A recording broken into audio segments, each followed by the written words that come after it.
Selon l'Écriture, il fallait que Jésus ressuscite d'entre les morts. Jean 29. Livre du ciel, tome 19, 4 avril 1926. Ma fille, ma résurrection compléta. C'est là, me rendit tous les honneurs, appela à la vie toutes les œuvres que je fis tout au long de ma vie sur la terre, et forma le germe de la résurrection des âmes, et même des corps dans le jugement universel. Car sans ma résurrection, ma rédemption aurait été incomplète, et mes plus belles œuvres enterrées.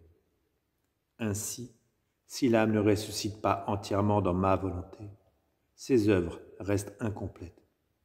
Et si le froid s'insinue dans les choses divines, elle sera dévastée par les passions, tyrannisée par les vices qui prépareront la tombe ou l'enterrer.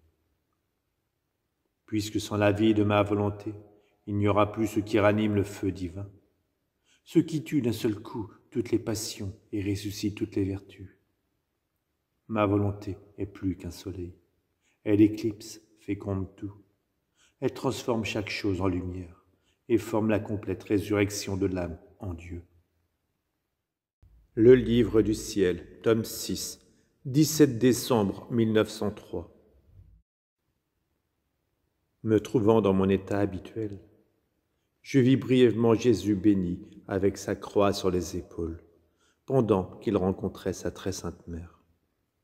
Je lui dis, « Seigneur, que fit ta mère au moment de cette si triste rencontre ?» Il me répondit, « Ma fille, elle fit un acte d'adoration simple et profond. Plus un acte est simple, plus facilement il rejoint Dieu. Par cet acte simple, elle fit ce que je faisais moi-même intérieurement. Cela me fut immensément agréable, plus que si elle avait fait quelque chose de plus grand. La véritable adoration consiste en cela. La créature se dissout dans la sphère divine, en s'unissant à Dieu dans tout ce qu'il fait. Pensez-vous qu'adorer par des paroles alors que l'esprit est ailleurs est de la vraie adoration?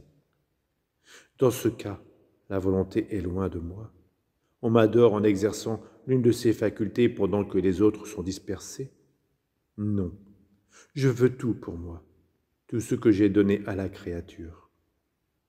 L'adoration est l'acte cultuel le plus grand que la créature puisse faire pour moi.